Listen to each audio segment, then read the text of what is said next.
Assalamualaikum warahmatullahi wabarakatuh. Salam sejahtera bagi kita semua.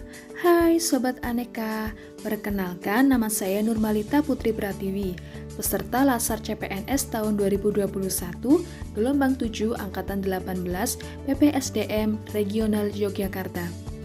Pada kesempatan kali ini, saya diberi tugas untuk melakukan wawancara dengan pejabat publik tentang implementasi nilai-nilai dasar Aneka. Kira-kira siapa yang akan saya wawancarai? Mari kita lihat profilnya. Kali ini saya akan berbincang-bincang dengan seorang pembina wilayah atau bidan desa di Desa Belambangan, Kecamatan Bawang. Beliau bernama Ibu Nuril Umama. Selain sebagai bidan desa, beliau ini juga sebagai bendahara di Puskesmas Bawang 1. Nah, kira-kira bagaimana sih beliau ini menerapkan nilai-nilai Aneka dalam tugasnya sehari-hari?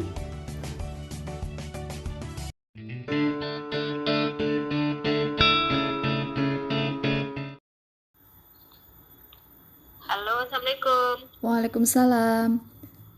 Bu Nuril, bagaimana kabarnya, Bu? Ya, baik, Alhamdulillah. Oke. Bu Nuril, saya mau berbincang-bincang tentang implementasi nilai-nilai Aneka bagi ASN ya, Bu. Oh iya, Oke. Kalau boleh tahu, Bu Nuril sudah mengabdi jadi bidan itu sudah berapa lama ya? kira-kira sudah 13 tahun lebih, Mbak, Oh, sudah lama ya, Bu ya? jadi bidan. Iya, sudah cukup lama. Oke. Nah, masih ingat tentang Aneka nggak, Bu? Mungkin bisa dijelaskan Aneka Ya, itu apa? Sedikit saja ya. item-itemnya ya. Iya, oke. Aneka itu setahu saya itu singkatan ya, Mbak. Oh iya. Ada A-nya itu akuntabilitas, kemudian N-nya nasionalisme, E-nya etika publik, kemudian K komitmen mutu, dan A-nya itu adalah anti korupsi. Oh, nggih. Untuk implementasi nilai Aneka yang selama ini dijalankan Bu Nuril itu yang seperti apa ya, Bu? Ya, karena sebelumnya tanggung jawab saya sebagai maksudnya saya bekerja sebagai seorang bidan. Saya pun juga dibebani di sini juga sebagai seorang bendahara. Jadi mungkin untuk penerapan Aneka itu saya akan menguraikan satu-satu aja ya biar jelas ya, Mbak ya. Ya, nggak apa-apa, Bu. Ya. Yang pertama itu akuntabilitas. Kalau sesuai dengan profesi kebidanan itu merupakan hal yang penting karena memang hubungannya dengan keselamatan jiwa manusia, yaitu ibu hamil, ibu bersalin, ibu nifas, bahkan bayinya. Kemudian untuk tindakan yang dilakukan tentunya ya harus berbasis kompetensi dan etika dari profesi kebidanan yang saya ikuti. Kemudian tanggung jawab saya sebagai seorang bidan juga tentunya dituangkan dalam pembuatan laporan pertanggungjawaban setiap bulannya atau LPJ, yaitu kepada kepala puskesmas, kemudian kepada dinas terkait juga. Kemudian nilai nasionalisme. Seorang bidan dalam profesinya juga selalu digadang-gadangkan sebagai ujung tombak dari kesehatan itu, terutama untuk pelayanan kesehatan ibu dan anaknya. Sehingga menurut saya rasa nasionalisme itu memang harus ada pada setiap bidan. Misalnya pada saat menolong persalinan itu tidak membeda-bedakan antara pasien satu dengan yang lainnya sesuai dengan tingkat ekonominya. Kadang kan ada yang mungkin tingkat ekonomi bawah maupun menengah maupun atas. Kemudian lebih mengutamakan kepentingan pelayanan di masyarakat daripada kepentingan pribadi. Ya, memang jatahnya memang untuk pelayanan, ya kita mengutamakan pelayanannya dulu. Kemudian juga saling memupuk rasa persatuan dan persaudaraan antar sesama bidan itu biar tidak terjadi gap juga. Nah, kemudian untuk etika publiknya, untuk penerapannya tentunya ya nilai yang menilai itu adalah masyarakat sendiri ya. Kita memberikan pelayanan kepada masyarakat terlebih dahulu dengan prinsip yang jujur, kemudian tanggap, cepat, akurat, berdaya guna, terus kemudian berhasil guna, dan santun tentunya. Nah, seperti moto yang memang puskesmas saya bekerja, itu juga di situ ada motonya, yaitu melayani dengan pasti. Nah, pasti itu ada singkatannya juga di situ. P-nya itu profesionalisme, A-nya aman, kemudian S-nya santun, T-nya itu tanggap, kemudian I-nya itu indah. Jadi, masing-masing tempat bekerja tentunya biasanya mempunyai moto sendiri yang bisa secara ketika publiknya itu dapat gitu. Kemudian untuk komitmen mutu bicara tentang mutu ini tentunya benar-benar harus menerapkan janji pada diri kita sendiri dan orang lain terutama. Ya tercermin dalam tindakan kita untuk menjaga mutu kinerja dari seorang pegawai. Misalnya, menyelesaikan pekerjaan sesuai target yang telah direncanakan. Misalkan deadline-nya tanggal 21, ya harus selesai sebelum tanggal 21 misalkan. Kemudian mengutamakan pekerjaan menjadi lebih, mengupayakan ya, pekerjaan itu menjadi lebih efisien, baik waktunya maupun sumber dayanya. Kemudian berusaha mencari inovasi baru, yang mungkin dapat meningkatkan kualitas mutu pekerjaan kita. Kemudian yang anti korupsi. Nah, ini anti korupsi tidak hanya bidan saja ya, saya amati juga mungkin di beberapa instansi juga masih belum menerapkan ini, terutama kedisiplinan dalam waktu. Misalkan terlambat untuk memberikan pelayanan yang memang sudah menjadi tanggung jawab kita. Saya juga sering seperti itu, Mbak. Kemudian kaitannya dengan bidan ini juga identik ya dengan kata-kata korupsi. Tapi di hati saya ya ibaratnya sebagai bidan ya bidan harus yang anti korupsi seperti itu. Kenapa? Karena memang seorang bidan itu memang harus dituntut jujur dalam pengelolaan keuangannya. Yang memang sudah dari awal menjadi tanggung jawab gitu. Oke. Seperti itu Mbak, mungkin menurut saya. Oke. Baik Bu Nuril, pertanyaan selanjutnya itu kira-kira dari kelima nilai tersebut nilai yang paling susah, bukan paling ya, mungkin agak susah atau masih kurang maksimal dalam menerapkannya itu yang mana Bu? Ya, mungkin misalkan dari pengertian anti korupsi itu kan banyak ya Mbak, luas.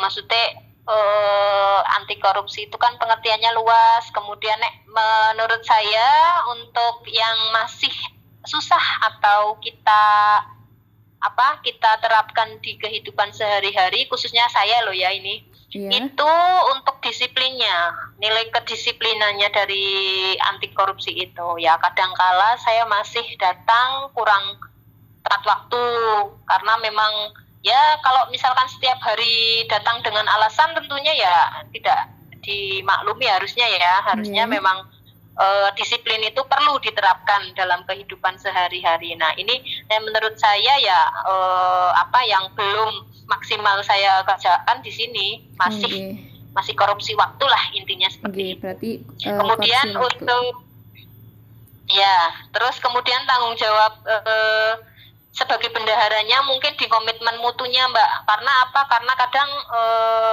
kami menyelesaikan pekerjaan sebagai bendahara juga ada targetnya.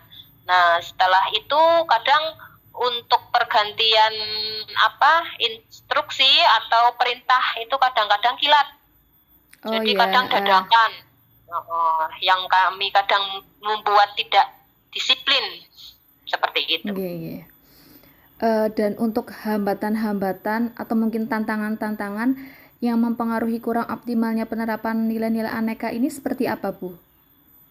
Apa saja kira-kira? Untuk hambatannya sendiri mungkin ya menurut saya ya bisa juga dari pengaruh pimpinan ya Mbak. Pimpinan yang terlalu santai, terlalu lembek, atau bahkan yang terlalu otoriter, itu menurut saya juga merupakan salah satu hambatan dari nilai aneka tadi. Terus kemudian juga seseorang yang memang tidak berusaha meningkatkan kualitas diri menjadi lebih baik, itu juga merupakan hambatan.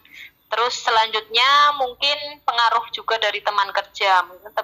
Dilalah punya teman kerja yang kurang disiplin, jadi kita ikut-ikutan, itu juga menurut saya merupakan satu hambatan. Oh, nggih. Berarti hambatannya seperti itu ya, Bu. Iya. Untuk resiko-resiko tugas Bu Nuril selama ini kira-kira apa saja, Bu? Kalau bicara resiko, jadi banyak ya, Mbak. Nggih. Resiko pekerjaan, tapi mungkin saya akan contohkan satu saja untuk resiko pekerjaan yang kami hadapi, misalkan jadi bidan. Ini kan pelayanan masyarakat ya, apalagi di masa pandemi ini kita ngurusi pasien COVID itu juga banyak. Kemudian resiko kita terpapar atau menjadi terkonfirmasi positif juga bisa terjadi ya, karena saya pernah mengalami sendiri sih. Oh, begitu. Pada saat habis menolong persalinan, ternyata ibu tersebut ada tanda-tanda mengarah ke COVID, dan setelah itu meninggal. Kemudian beberapa hari saya sebagai bidan juga akhirnya dites, hasilnya positif. Nah, itu kan namanya menurut saya resiko di pekerjaan, resiko di pekerjaan sebagai tenaga kesehatan. Kemudian resiko yang lain tentang tanggung jawab saya juga sebagai bendahara, saya juga pernah ibaratnya ditunda untuk kenaikan pangkatnya. Kenapa? Karena memang waktu itu diduga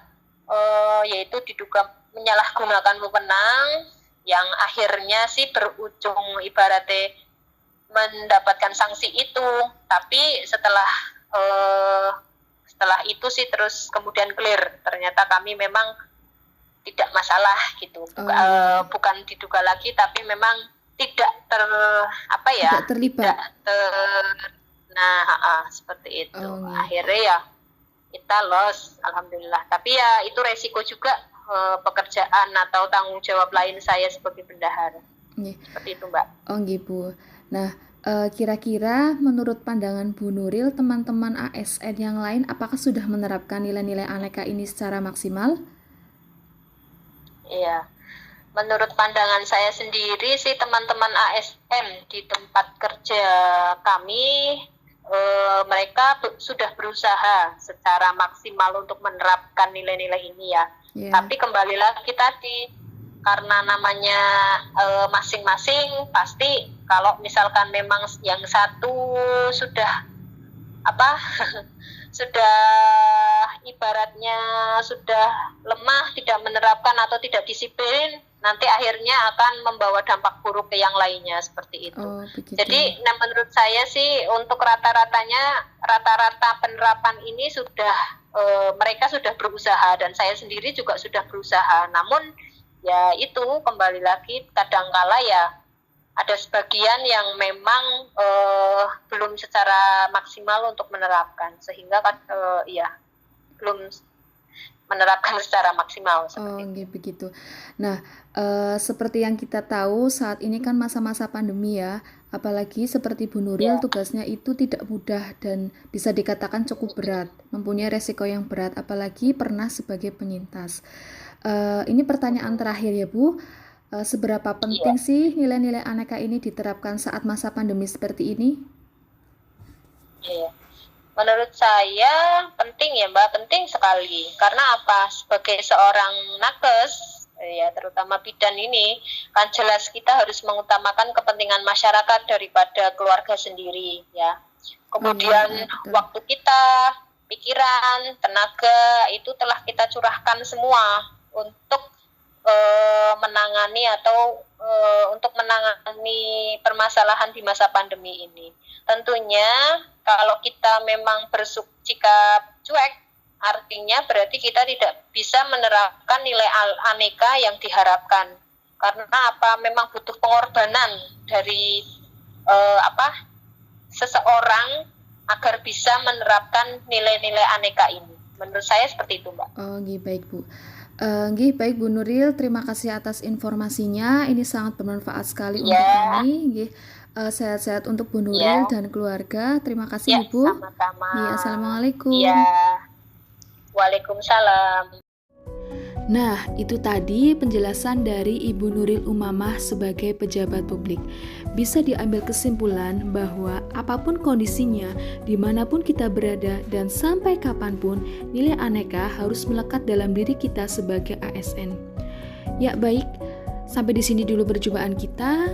Jangan lupa jaga kesehatan, jaga diri, tetap semangat, dan tetap jadi ASN yang beraneka. Terima kasih atas perhatiannya. Wassalamualaikum warahmatullahi wabarakatuh.